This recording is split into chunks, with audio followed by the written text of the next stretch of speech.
All right, guys, we're going to take some notes on long division today. So make sure your notebook is looking like mine. This should all be a review, but we're going to go over it just in case. All right, so I only have 15 minutes on this video, so I'm going to try to roll through this quickly.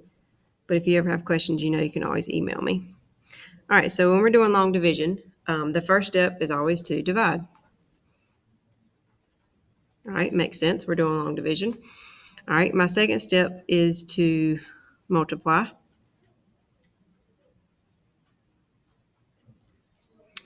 Third step is subtract.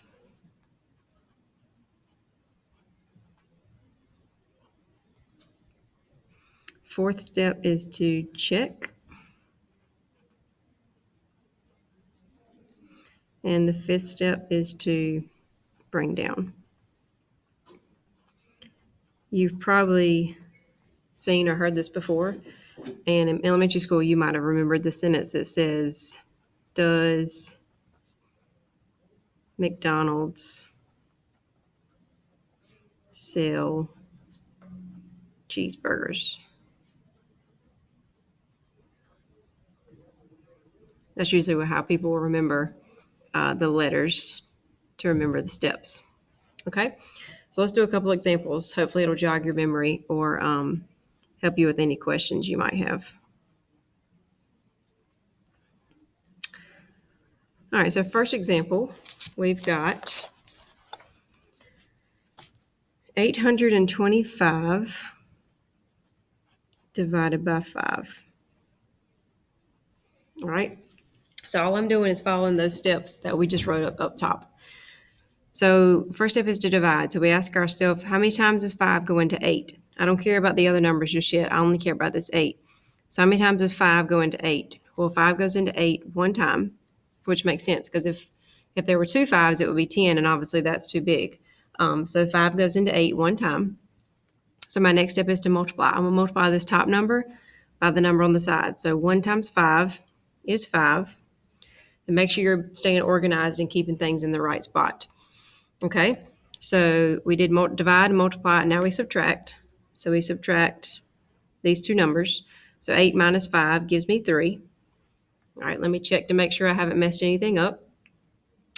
All right, so for example, if you got a 2-digit number right here, like if you got 13, well, then you would have known that you've done something wrong, and this number up here needs to be fixed.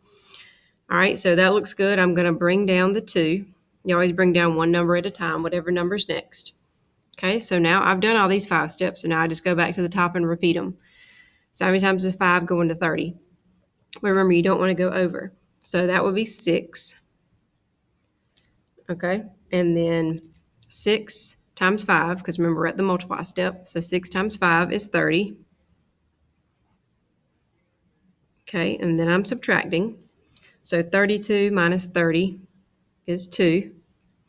Let me check to make sure I did my work right. All right, and then I bring down the next number, which is a 5. How many times does 5 go into 25? Well, that goes into it 5 times. And then I'm multiplying, so 5 times 5 is 25. And I get 0. So I know that I'm done once I get that 0 at the bottom. We're not doing any remainders or anything. We actually don't do remainders in 6th grade. We change them to decimals. But we're not doing the decimals unit yet, so we're just sticking with whole numbers. So these division problems should work out nicely. So if you ever get one that's a remainder, you know that you've made a mistake somewhere because, like I said, we're not doing any remainders. All right, number 2, we've got 10 going into 5,050. All right, so let's try this one. All right, so how many times does 10 go into 5? Now be careful because a lot of kids mix this up and they think, oh, that's 2. But that would be 5 into 10. But remember, 10 doesn't fit into 5, okay? So this doesn't work. So I'm going to put an X right here so that way I know that it doesn't work. So now you move to the second number. So I'm looking at this. How many times does 10 go into 50? You can ignore that comma. It's you don't need it. So how many times does 10 go into 50? Well, 10 goes into 50 5 times. Okay. Make sure you're putting it over the 0 because that's the number you just did. Now I'm at the multiply step. So 5 times 10 is 50. Okay. And then I'm subtracting. So 50 minus 50 is 0, and I bring down this 5. Okay, so how many times does 10 go into 5? Well, be careful again. Don't be confused. It's not 2, it is 0, because 10 doesn't fit into 5. All right, so now I'm multiplying. 0 times 10 gives me 0. I need to subtract these. 5 minus 0 is 5, and then I'm bringing down this 0. How many times does 10 go into 50? Well, it goes into it 5 times. 5 times 10 is 50, so I get 0. Okay, let's try another one. Let's do 12 into 228. Okay, so how many times does 12 go into 2? Well, 12 doesn't fit into 2, so I can't deal with that. So I'm going to put an X. So I'm going to the next number. How many times does 12 go into 22? If you start counting 12, 24, I know that that's too big. So I know that only works once. So 1 times 12 is 12. 22 minus 12 gives me 10. Okay, I bring down this 8. So how many times does 12 go into 108? And that would be 9. So if I do 9 times 12, I do get 108. So therefore, I get 0. Now, if you wanted to ever check your work, if you're ever unsure, you could always do 12 times 19. So 9 times 2 is 18. That's that. There's my placeholder. That's a 2. That's a 1. And I do get 228, so it matches up with what we started with. And if it matches up, then you know that you've done it right. Okay, let's try a few more. So let's do 38 into 570.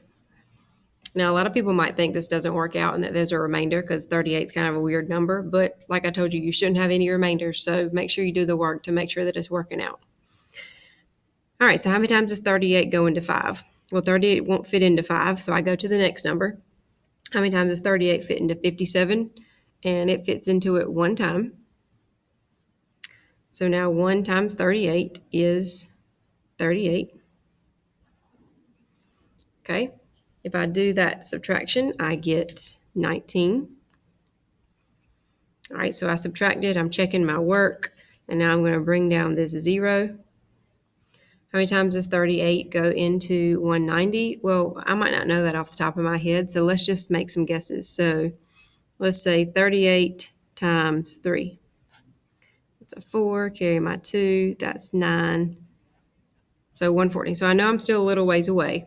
So let's try another one. So 38 times 5. That would be a 0, carry my 4. That's 19, so there we go. So I know this has to be 5, and I do get 190. So sometimes if you don't know off the top of your head, it's okay, but just do the work and you'll quickly be able to figure out which number it is. All right, and then our last one for notes. We've got 124 into 744. All right, so how many times does 124 go into 7? Well, hopefully you know that that doesn't work out. Okay, then I've got to go to the next number. So how many times does 124 go into 74? Well, that doesn't work out either.